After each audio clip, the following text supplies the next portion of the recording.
Let me ask you a direct question. Are your feet changing size throughout the day? In the morning, your shoes slip on easily. At night, it feels like they shrank 2 sizes. Your ankle disappears, your skin looks shiny from being so stretched, and when you take off your socks, there's that deep mark that takes minutes to fade. It's not just swelling, it's as if your legs are holding on to something that shouldn't be there. And the most concerning part? Many people think this is normal with age, that after 50, this is just how it is, that it's only fatigue, heat, or too much salt at lunch. But when swelling becomes a daily routine, when every night your feet feel heavier than your own body, that's a clear sign your circulation isn't keeping up. Think about it. Your blood has to travel from your legs back up to your heart all day, fighting gravity. When that upward flow starts to slow down, fluid gets left behind along the way. It builds up in the lowest points, feet, ankles, shins. And the more this repeats, the more your veins lose firmness. It's a silent cycle. Maybe you've already tried everything. Elevating your legs on the couch, cutting back on salt, rubbing on some cream, drinking tea before bed. And even so, the next day, the swelling is back again. That happens because you're trying to relieve the effect, but you're not helping your body correct the process. The truth is, there's a strategic moment to act. Nighttime. Before lying down, you have a powerful window to stimulate circulation, help your body drain excess fluid, and strengthen the vessels allowing this buildup to happen. It's not magic, it's the right sequence. It's preparing the ground before gravity and hours of immobility make the problem worse while you sleep. Today I'm going to show you 7 simple adjustments to make before bed. They work together. They help move fluid, activate the leg's natural pump, support the veins, and prevent you from sabotaging everything with a common nighttime habit. The idea is simple. You won't just sleep. You'll use the night as an ally. And when you wake up, the difference may start with your own feet. Lighter, more flexible, less tight inside your shoes. Now let's begin with the first step, which happens inside the body, even before your head touches the pillow. The first part of this protocol happens before any compression socks, before any oil, even before your head touches the pillow. Because when swelling shows up every night, there's almost always something behind it. The body is holding fluid where it shouldn't, while struggling to push it back into circulation. So the idea here is to prepare the ground inside and out in sequence, so your legs don't spend the night trapped in that buildup. Let's start with something many people oversimplify. When they talk about fluid retention, the conversation almost always stops at salt. Cut the salt, and that's it. But in practice, the body doesn't work with a single switch. It works like a control panel. And on that panel, 3 minerals play a major role in fluid balance: sodium, potassium, and magnesium. Sodium tends to pull water out of cells and into the space between tissues. Potassium does the opposite, helping keep water where it belongs, inside the cells. And magnesium participates in several processes that influence vessel relaxation, muscle contraction, and the body's stress control. What happens with many people over 50 is a common combination: high sodium intake, low potassium from food, and insufficient magnesium. Then the body shifts into a kind of conservation mode, holding on to water. And when you already have slower circulation in your legs, that water finds the perfect place to stay: ankles and feet, because they're the lowest point of the body during the day. That's why the first nighttime adjustment isn't a miracle recipe. It's a simple, conscious internal preparation. Instead of fighting only the symptom, you give your body the conditions to better handle excess fluid. In practical terms, that means organizing the end of your day to have a lighter, lower sodium dinner, and including potassium sources in your routine, like leafy greens, beans, plain yogurt, bananas, avocado, potatoes, and tomatoes. And if you already use any type of mineral supplement, this needs to be done with common sense. Potassium and magnesium are not harmless for everyone. People with kidney disease, significant heart problems, or who use medications that alter electrolytes should speak with a healthcare professional before changing this. I'm not here to replace that guidance. My goal is to give you an organized and safe path you can apply daily, without extremes. Now, assuming you're in the group that can work on these adjustments safely, timing makes a difference. This preparation works best when you don't leave it for the final minutes before bed. Think of a window of about 1 hour before going to sleep. During that window, avoid large amounts of liquids and choose something that doesn't overload your stomach. The logic is simple. You want your body to start organizing fluids while you're still standing or sitting, not only after you lie down. For some people, this internal organization begins with a small adjustment in magnesium intake, which helps muscle relaxation and may contribute to a feeling of less tense legs, along with greater focus on potassium from food. It's not about high amounts. It's about consistency and balance over time. When done regularly, many people notice the swelling becomes less stubborn. But even with the internal side improving, there's another part of the problem. The leg veins work against gravity all day. After years of that effort, they can become more lazy and more dilated. The result is slower circulation by the end of the day. So now comes the second adjustment, the one that gives a quicker response before bed. Temperature contrast on the feet and ankles. You don't need anything sophisticated. 2 basins or containers are enough. One with comfortably warm water, warm enough to keep your feet in without burning. Another with cold water, cold enough to feel clearly different, but not extreme. The idea isn't suffering, it's stimulation. Heat relaxes and opens the vessels, bringing more blood to the area. Cold does the opposite, constricting the vessels and helping push blood and fluid away. This open and close acts like a workout for the vessels. When done in short cycles, it creates a pumping effect that helps empty part of the end-of-day congestion. The protocol needs to be simple to become a habit. A common cycle is a few minutes in warm water, then 1 minute in cold water, repeated a few times. You don't need to obsessively count, but you must maintain the alternation.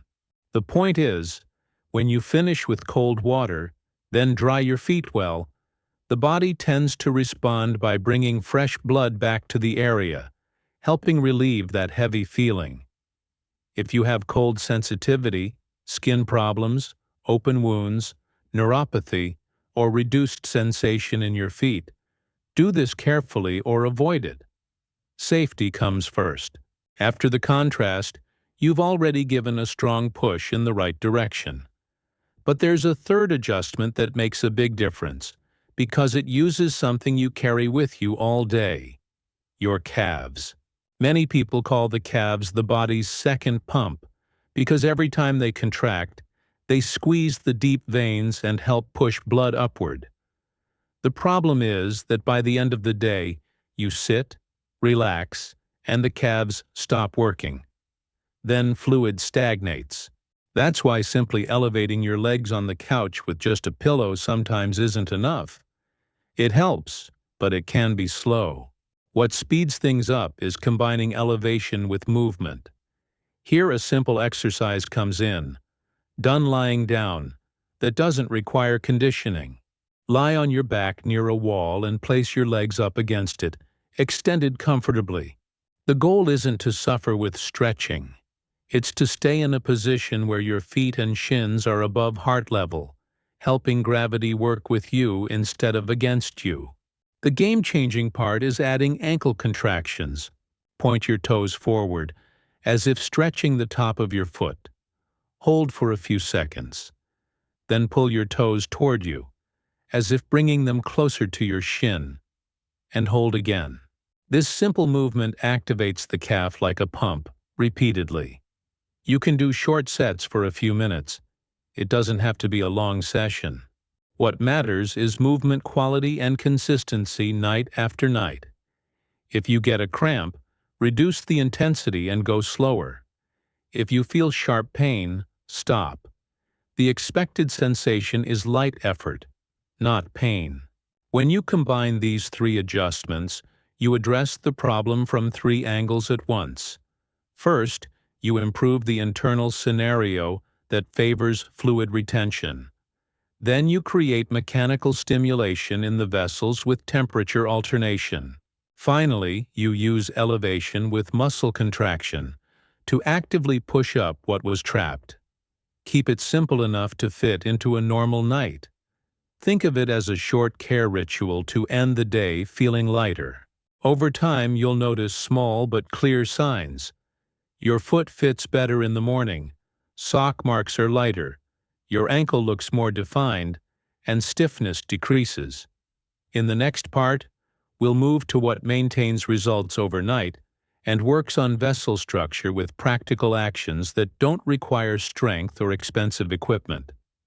Because draining is great, but maintaining and strengthening is what changes the story long term. Now that you have prepared your body from the inside, stimulated the vessels with temperature alternation, and activated the calf to push fluid upward, comes the step many people ignore. Maintaining this result overnight while supporting the small vessels so they stop giving in so easily. There is one point almost no one notices at first. In many cases, swelling is not just trapped fluid. It is also a slow leak, as if the vessels were more fragile and allowed fluid to escape into the surrounding tissue. When that happens, you may drain a little, but the next day the body repeats the pattern. That is why the next step is a combination of external care and a maintenance strategy. It is not about turning your night into a complicated project. The idea is that you finish the first steps, and before fully lying down, do something that helps the body continue on the right path. One of the simplest ways to do this is with a short leg massage, done the right way. And when I say the right way, it is mainly about direction and pressure. The direction should always be from bottom to top, because you are helping the natural return flow of blood and fluids. The pressure does not need to be aggressive. Think firmness, not force. If you press too hard, you can irritate the tissue. If you go too lightly, it becomes just a gentle touch and loses its effect. The ideal point is in between, enough to warm the skin and wake up the area without causing pain. You can do this with a neutral oil, just so your hand can glide. If you want to use a touch of essential oils, it must be done carefully and always diluted, because some people's skin becomes more sensitive with age. Oils traditionally used for a sensation of circulation and firmness include cypress and rosemary. But what matters is not the oil's name as if it were a promise. What truly makes a difference is the combination of upward massage with a consistent routine. If you include these oils, test a small area first. Use only a few drops mixed into a carrier oil, and avoid injured, irritated skin or painful varicose veins. The step-by-step can be simple. Sit in a comfortable place with your legs extended. Put a little oil in your hands, warm it by rubbing them together, and start with your feet. Make long strokes from the foot to the ankle, then from the ankle to the calf. When you reach the calf, use both hands to make firm upward movements, as if you were sweeping the area upward. You do not need to go past the knee. If there are very sensitive areas, go around them and keep the movement gentle. Even if it lasts only a few minutes, this massage has two benefits. It helps move fluid that is still in the tissue and also leaves the legs more relaxed for sleep. Right after that comes a detail that can protect all the work done so far. Light compression, of the right type. Many people think compression is all the same. It is not. There are stronger compression stockings, usually worn during the day, and lighter options designed for comfort and gentle support. For nighttime, the idea is not to squeeze tightly. When you are lying down, pressure dynamics change, and heavy compression can interfere more than help, especially if it leaves marks on the skin or creates a tight ring at the top. What works best for nighttime maintenance, when well tolerated, is light, comfortable compression that feels more like a travel sock than a rigid medical stocking. The goal is to keep gentle and even pressure, helping prevent fluid from building up again while you sleep. There is a simple test. If you put the sock on and soon notice a deep mark that looks like a tight line, it is too strong for that moment. The top edge cannot act like a strangling point. Comfort is part of the treatment, because you need good sleep for the body to enter repair mode. If you do not adapt to socks, feel hot, or your skin becomes irritated, do not force it. It is better to adjust and find an alternative than insist on something you will abandon. What matters is keeping the logic. Drain before lying down and maintain gentle support overnight. Now comes a point that surprises many people because it seems counterintuitive. The person thinks, if I am swollen, I will drink more water before bed to help. But the issue is not water as an enemy. Water is essential. The problem is the timing and the volume at the end of the night. When you drink a lot very close to bedtime, the body is still processing it while you are already horizontal and moving less. Instead of circulating well, part of that volume may add to a feeling of heaviness in the legs. A simple adjustment that often helps is creating a time window before sleep, when you avoid large volumes of liquid. It is not about becoming dehydrated. It is about organizing intake throughout the day and reducing the peak at night. Many people benefit from concentrating hydration earlier and keeping the late evening lighter. If you need to take medication at night, you can use a small sip for that. The goal is to avoid lying down right after a large glass of water, tea, or another drink. This window also allows the body to adjust while you are still standing or walking. And even light movement helps the calf perform its pumping function. Up to this point, you have built a sequence focused on drainage, maintenance, and prevention.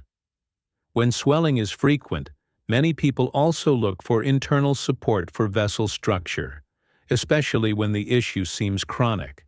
And here I need to be very responsible in how I speak, because supplements are not toys and are not for everyone.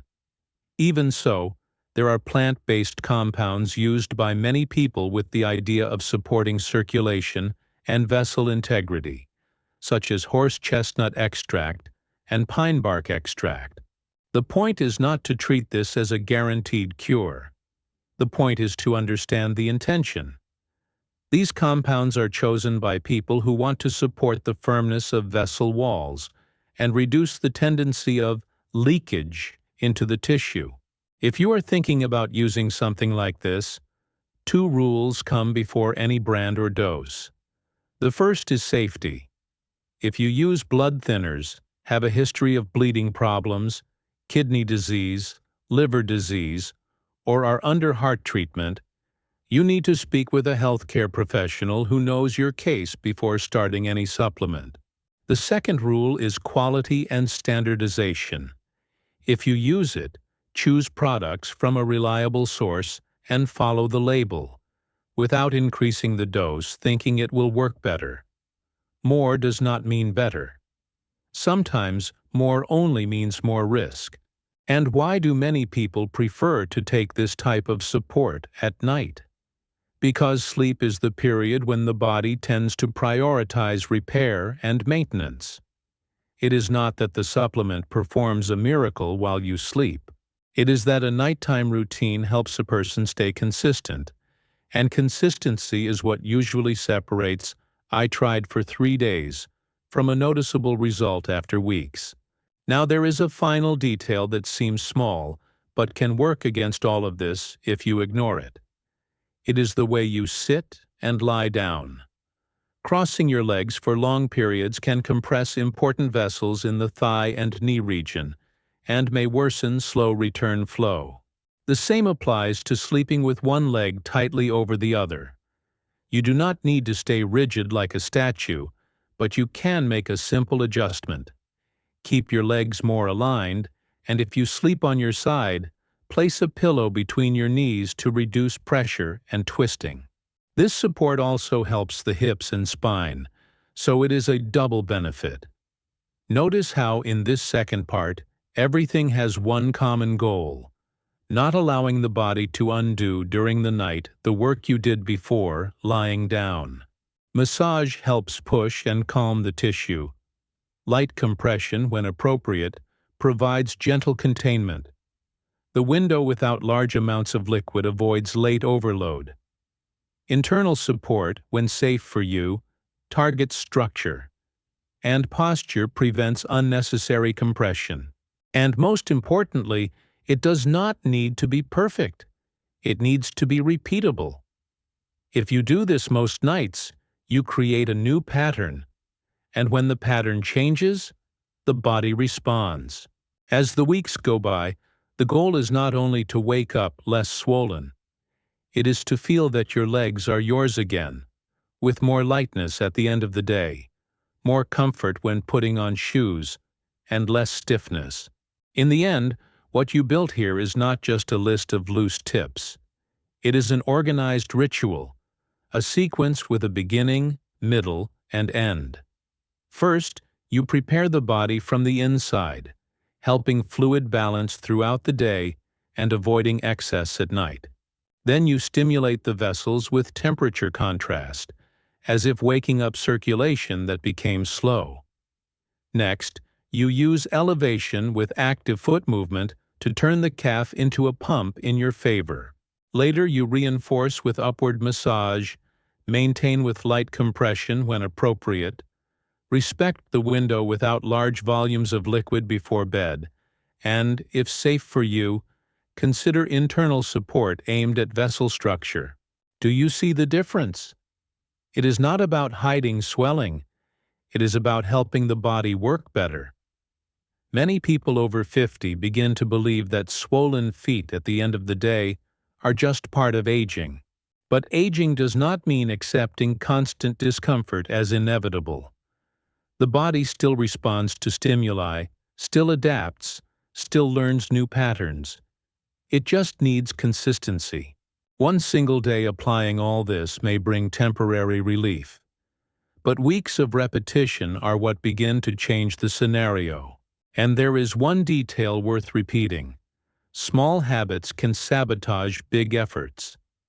Crossing your legs for long periods, staying completely still for hours, overdoing salt without noticing, leaving all hydration for the end of the night. These are common, automatic behaviors that often maintain the retention cycle. When you start paying attention to these points, you are already on the right path. The goal here is not to turn your routine into something complicated. It is to make care predictable, almost automatic. Just like brushing your teeth before bed, this protocol can become part of closing your day, a signal to the body that it is time to relieve pressure, reorganize fluids, and enter rest in a more balanced way. Imagine waking up and noticing your shoes fit more easily, that your ankle looks more defined, that the sock mark does not stay visible for long minutes. These are simple signs, but they represent something bigger: more efficient circulation, less overloaded tissue, a feeling of lightness. And always remember, if swelling is sudden, comes with intense pain in only one leg, strong redness, or shortness of breath, this is not a situation to handle at home. It requires immediate medical evaluation. Knowing how to distinguish routine from a warning sign is also part of smart self-care. If you apply these steps regularly, you are giving your body a real chance to improve return flow and reduce nighttime discomfort. It is not a miracle. It is repeated strategy. And in the next content, it is worth talking about something almost no one directly associates with swollen feet. Certain everyday foods that quietly fuel inflammation and weaken vessel elasticity over time. Because when you understand what strengthens and what harms your circulation, you stop just reacting to swelling and start acting on the cause.